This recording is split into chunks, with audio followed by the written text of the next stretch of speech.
Brief. This is where we bring you the weekly highlights and sometimes not so highlights of what's trending in our industry. This is a little bit different than our longer form clothing culture podcast, which gives you really deep conversations with industry experts. This week, we've rolled out an excellent episode with Ed Crowley, who is a sheep farmer, specializes in merino wool, and it is a fascinating conversation, and one that we captured video on site while shearing was happening of these amazing sheep. So make sure to check that out. But right now, let's dive into what's happening in our industry at this moment. First headline, American luxury. It's booming. This is a really positive sign. What do you think we can attribute this new growth to, Brett? Well, it reinforces our conversation before about this kind of better space, not really the haute couture, the really expensive European luxury space where that continues to get more expensive. This is more of an attainable luxury market, and people are really driving in that direction. You know, brands like Ralph Lauren, Coach, The Row, they're all seeing a lot of momentum as the European luxury houses are struggling. We've talked about changes in management and changes in focus with European Not luxury. being in touch with the consumer. Yeah. Yes. And so that's good news, for American luxury for sure. I think, Coach has benefited from their core business, the strong handbag design, handbag demand. Ralph Lauren, he for years has managed to curate this long-lasting fashion image and premium products. Yeah, and I think it's good news for the better market. We continue to say, focus on better. Yeah, I think it also comes off as more sustainable because better products last longer. Yeah. Yeah. They want more value. Consumers want value. Absolutely. Big shakeup that happened in the industry is Allbirds announced they're trading in sneakers for AI. This is quite a pivot from fashion brand to tech company. Yeah, it's interesting. When we were at the Paris AI Summit, there were so many companies, true, authentic AI companies, not to say this one may not be, but there's some question marks out there. But how these true, authentic AI companies throughout Europe and the Americas, they're even considering dropping their .ai because so many people jump on the AI bandwagon thinking that this is going to be kind of the gold rush. And, Allbirds is as a sneaker company, they lost about 99% of their overall market. And since 2021. Yeah, they sold their brand for about 39 million. It was a huge struggle for them. Yeah. And so they have decided to jump on that wagon and go from Allbird to Newbird AI and start supporting processing units and GPU and cloud computing and AI services. It is a massive shift from the garment business to the tech business. And I know and understand it's alluring, but there's a lot of skeptics out there. Stock initially went up. It went up 400%. Yeah, quite a bit, but there's certainly a lot of questions surrounding that, whether that's going to happen. It's certainly a bandwagon approach, and we'll see what happens. That's a crazy shift. Yeah, investors got excited, but consumers are taking a totally different feeling on this. They've ruffled a lot of feathers. Well, there's a lot of loyalty to the Allbirds shoes, especially in Silicon Valley. An interesting thing that has recently come out is kind of a spoof on a well-known athleisure brand. Mumumelon has gone viral to make a point in sustainability.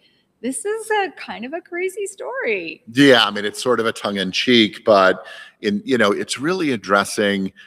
They're really trying to make a point that these brands that are using a heavy amount of synthetics, there are alternatives for sustainable choices. We've been talking about some of those on our podcast recently, and this intentionally kind of talks about using humor, the activewear culture, drawing parody on how common kind of product imitation falls into fashion. Right. But, instead of focusing on cheaper alternatives for this whole parody, they're really weighing towards sustainability to kind of show a direction that, hey, you can make better decisions. You can create these, because the garments are almost the same, right. right? Intentionally so. Intentionally to say, hey, you can make some sustainable choices and do a better job. I also, I appreciate the message of, by leaning in and doing right by these choices, you can have success beyond just the answer being more new looks, more this. It's like, let's just make better decisions. And just to remember, it's not a real brand. It's not real. Doesn't have a store. It's It's really kind of a statement. proving a point. Yeah. Last year, we rolled out the announcement when H&M and Stella McCartney were going to reunite. This is really interesting. They've just announced their May 27th collection launch. This is the 20th year now that they've collaborated. So this is quite a successful partnership. H&M has been one of the initial brands to weigh into sustainability for what we would consider the fast fashion category. Being European based, there's going to be a lot more pressure on them to be moving down the direction. Stella McCartney has been at the leading edge of sustainability in fashion for some time. So it definitely makes sense. And it certainly, I guess, it worked last year, right? Absolutely. So they're going to come back and jump again. Yeah, I'm kind of excited to see the collection. They've got a very wide category of product, from chain detailed knitwear, pajama sets, lace mini dresses, trench coats, denim mesh dresses, nostalgic graphic tees such as Rock Royalty. And they're using a lot of intentional recycled materials like recycled glass embellishments. Even some of the materials that they're using are derived from industrial corn and recycled vegetable oil. So they're really recycled glass for some of their accessories. Right. Responsible wool. So it's be very interesting to see more details about that collection. Final story, we can't get a week without announcing one of the T's, and this time it's tariff refund. Which is probably good news, right? If it actually happens, it's good news. So the portal has been launched, called CAPE. Yeah. And this supports businesses' application to get refunds on the tariffs that were considered illegal by the Supreme Court. Yeah, the IEEPA tariffs were considered illegal. We've talked about it on previous episodes. There's still a lot of work to do, working with brokers and making sure all that information is in there. It's kind of running through a version of the ACE portal. They're saying refunds could take 60 to 90 days. There's things that importers have to kind of put through to make sure they're going to require manual review. And on $166 billion worth of tariffs, I have a feeling it's going to take a little bit of time. Yeah.